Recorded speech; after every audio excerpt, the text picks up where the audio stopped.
It's time for another fun makeover. I'm Shireen with All Street Designs, and today this is my project. And can you believe I just picked this up for free on Facebook Marketplace? Sometimes things just fall in your lap, and you better have those keys in hand and ready to jump in the truck, or they will be gone. So thankfully, I was the first one there and was able to get it. And although it has some damage to it, this is a pretty well-built, nice dresser. And I opened the drawer to find out it's part of the Elvis collection. Well, that just changed everything right there, didn't it? So I didn't really have a plan until I saw that, and now all I can think of is blue suede shoes. Well, we'll see if we can make that happen. But first thing I need to do is get this hardware off. And I think this is kind of cool. I'm kind of vibing on this. It's got 2 screws, so it's super stable. I like that they're big and oval, something a little different. But let's get started on some of these repairs. So mainly the things that I had to do was just fix a bunch of dents. And this looked like it had just had things, probably a television or something scraped across there, and it just created all those dents. So the glazing and spot putty is perfect for this kind of stuff. Wood filler a lot of times just pops right out of those shallow dents. Bondo you can use. And this is a Bondo product, but the glazing and spot putty for me is just a fantastic product. So I'm just going over it with my hands, and anything I can feel the dents and stuff, I fill them in. Now this hardware I'm going to paint, so I have to prep it, which means I'm going to sand everything, and I'm scuffing it. I've got the sponge in my hand, and I'm just going to scuff them all. I want to scuff and rough up this surface so that it will adhere, and my paint will adhere. It's no different than how I prep wood. We're going to clean everything.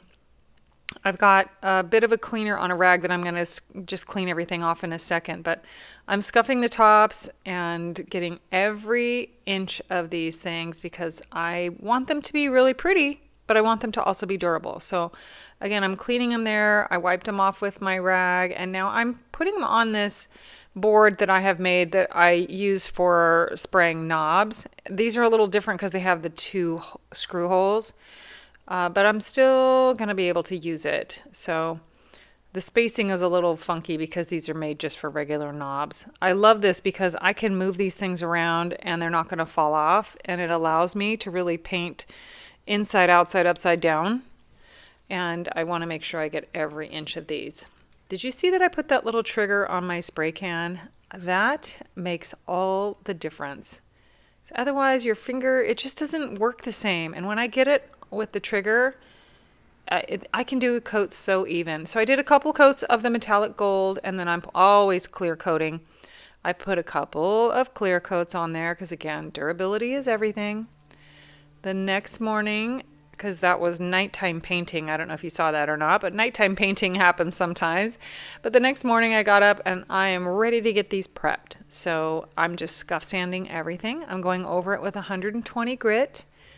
And again, just same thing, 120. This is a sanding net that I'm using here. And yeah, I should have hooked it up to my vacuum because there's dust flying everywhere. But I am getting it nice and smooth. So this edge had a ton of little pits and dents and dings in it.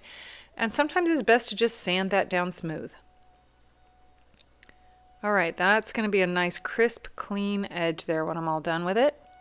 Time to put the pad on just to really get that smoothed off, and then I can use the pad for all these round areas, corners and everything. The interface pad on the Surf Prep really is a game changer for these types of things.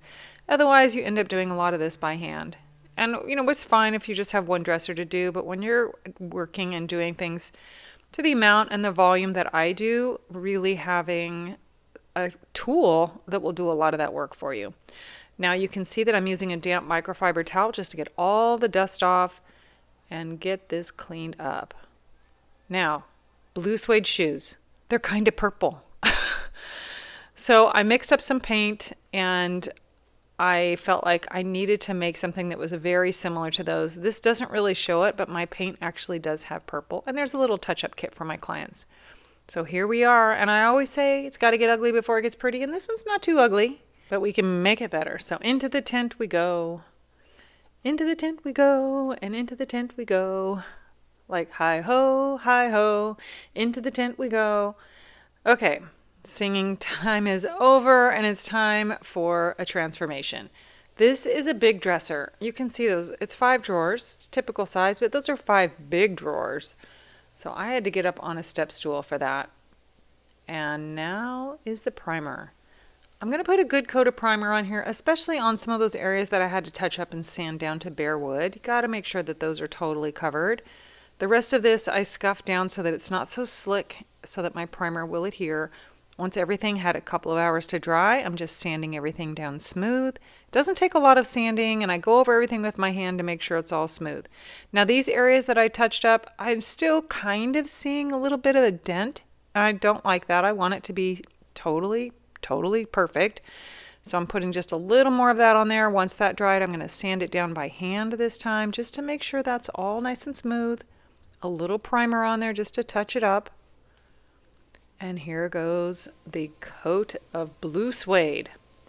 So this was as close as I could get to that other color of the shoes. Those were his actual shoes. They have been sold at auction, so I had good pictures of them. And they have a little violet. So this particular blue does have violet in it. And now that it dried, you can see that it does look kind of suede. I mixed several colors. I did buy a dark blue. I don't remember the name of it, but then of course I have to modify everything. I can't ever leave it just like it is. So I mixed a bunch of different blues and some black in there just to make that color. Touching up the edges in between coats, I did another coat of paint, and this is top coat. I will do several coats of top coat so that it's nice and durable. I like everything to be pretty but also useful, because we want to use these. And that's going to be allowed to dry for a while. So that's the second coat of top coat. And I'm also top coating the tops of the drawers. I don't always show this, but I get lots of questions about it, so I thought I'd just include it this time. But that is the tinted top coat that's coming out of my sprayer canister. Now that I'm all done, it's time to clean my sprayer, and I'm just going to show you how fast and easy this is. I get lots of questions about it. After top coat, this process is fast. It's really just rinsing everything off. Time to install that pretty gold hardware. Let's take a quick look back at where this dresser started. Now, not a bad dresser, just a little worn, and I just felt like it could be a little more fun, especially since it's Elvis. And here we are, the blue suede dresser. I just thought this was a fun play on the style. You know, the collection is the Elvis Presley collection, and I just had to go blue with it. So I hope you like this color. It was really fun trying to create a color that I thought showcased the blue suede shoes and kind of came close to it. So it is a really nice dresser and just a fun color, and you can see that is the Elvis Presley collection. I hope you like it. Be sure to follow for more.